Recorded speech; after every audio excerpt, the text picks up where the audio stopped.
Hey guys, it's Zane. Welcome back to the channel. I've got another speed build for you today. This one's just a little house I built in Willow Creek. It's two bed, pretty sure it's one bathroom. I think I just did the one. I think I put the other one as an office up front. But it's just a little Cape Cod style house. I guess that's technically the style that it would be. Um, I cut out a lot of me messing around with the roof. It took a long time, and even then, after I recorded this, when I was going back in to take some screenshots for the end of the video, I ended up shrinking the living room down by one row of tiles and lowering the roof a little bit just to make it look a little less awkward from the front without the roof being so high. That's just part of that Cape Cod style, but it definitely doesn't always translate well in The Sims. It makes that roof just look like a giant monster on top. But I did a little brick path here. I ended up going back and doing the terrain paint instead after I raised the terrain up a little bit here on the side for the landscaping I do later on. I just liked the curve you can get better with the terrain paint. It's less rigid, a lot easier to make it look interesting. And that little white picket fence that up front is from the Strangerville pack. I think that's the only thing in here from Strangerville. So if you don't have that one, you can always just not have that little fence up front or replace it with something else. Entirely up to you. And I went back and forth a lot with placing the pathway there on the side, that one right there. That's, I guess, kind of meant to be like a driveway, but there's no cars in The Sims 4, so not actually a driveway unless you want to go into debug and I guess place down a fake car to at least make it look like it's serving its purpose. But I ended up opening it up the fence with like a little archway thing. I forget what the item exactly called. And sorry about not putting lights in immediately. I'm trying to get in the habit when I'm recording to put ceiling lights in so you guys can actually see what's going on. It's a lot easier to actually see the floor plan. I do end up putting them in here in a minute or so. There we go. That's a lot better. I really wish the lighting on some of these lots and just inside was a lot better for recording and just in general. It's so just dim and gray and not the best. But that little spot I'm working on right there is the living room. I end up putting it on a platform, and it just there's still some issues with those platforms. There's some bugs they still need to work out. And it's right next to the front door, so the stairs on that front porch, when you download it, very likely you'll have to replace them because the platform inside, since it's technically sharing a wall with it, it makes it jump up to that platform height instead of the porch height, which is one lower. So what I did when I just went back in to take screenshots, I just took the stairs off, shrunk them down to one tile, placed them on the left side of the porch that's not sharing that wall, and then dragged them over to fill the whole spot, and that worked fine. You may have to replace the door. It may or may not delete it. It does that sometimes. It's just kind of, it's just the Sims be like that. They just be like that. That's life. But yeah, we're working on the kitchen now. I did use Island Living quite a bit in this pack. I haven't been using that one much lately. And in general, I haven't really used it a whole lot for building. Every now and then I will. But I've definitely been using it a lot more lately. And I used it in the kitchen for the counters. And I went with open cabinets with those shelves instead. And then I used a lot of Island Living in, I think it's the main bedroom, the parents' bedroom. And I went back and forth a lot with what color to actually paint the kitchen walls, and I think I ended up going through like 3 or 4 different colors for the cabinets.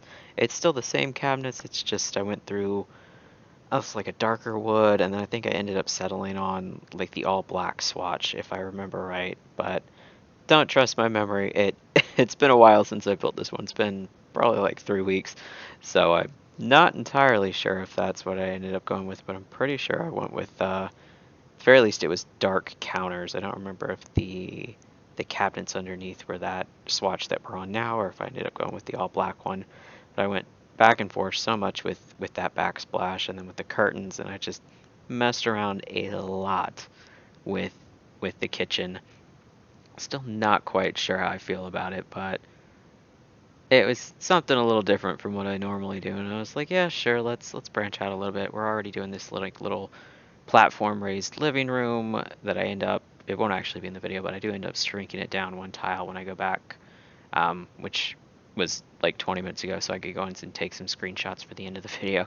But I shrunk it down one tile just so that that roof in the center, it just isn't towering up so high because it just looks really massive compared to the short wall height. But if you go up to the middle wall height, then it just the whole thing just looks ridiculous. So I definitely just was like, no, we're not gonna do the massive roof, at least not quite as massive. So I went and messed around with that a little bit. But yeah, we're moving on a little bit to the office. I did jump around back and forth to the office whenever I would find a little piece. So there's like two spots where you'll see at the office, but that was the beginning of it. And then this one is the master bedroom, and then that bedroom is for a toddler. And I figured it's probably a young couple that lives here. I was thinking, maybe two moms with their little toddler. One of them's probably an artist. I did have like an easel in the office, and I put that bed there. I think I tried every single wall before I finally settled on that one. But I did use a lot of island living in the bedroom.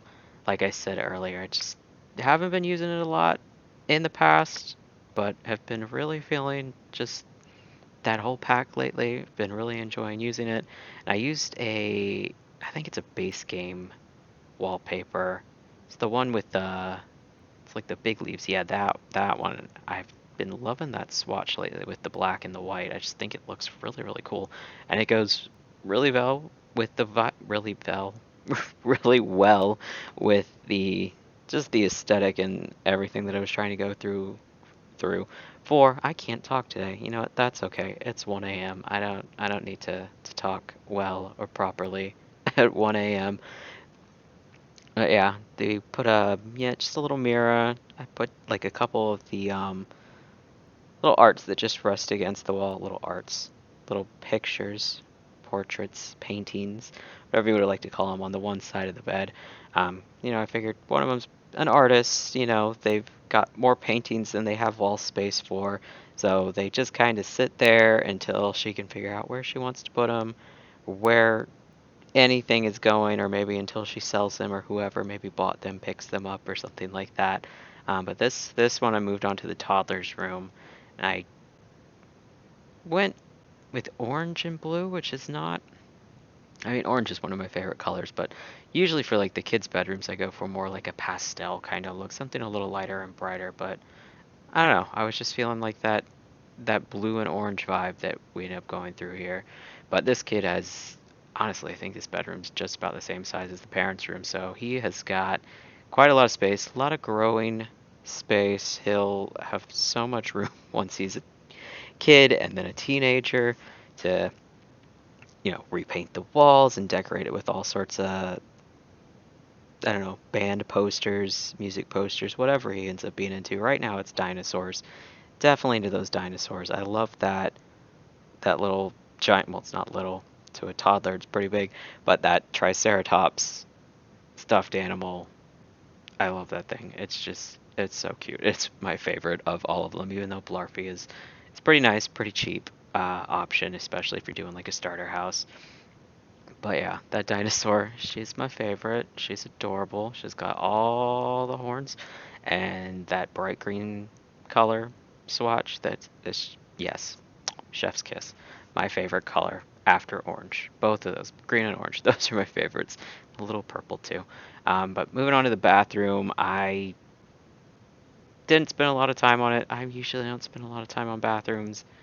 Usually I think they're kind of boring unless I'm doing like some sort of big mansion or something where I can really go crazy, really go to town, put things on platforms, get like one of those big soaker tubs, and it just, have a lot of fun making it really interesting, have space for, like double sinks and huge mirrors and all sorts of stuff. But this house is definitely small. I did end up, we'll get to it at the end, but the backyard, I had a lot of fun squeezing as much into the backyard as I can. There's a pool back there.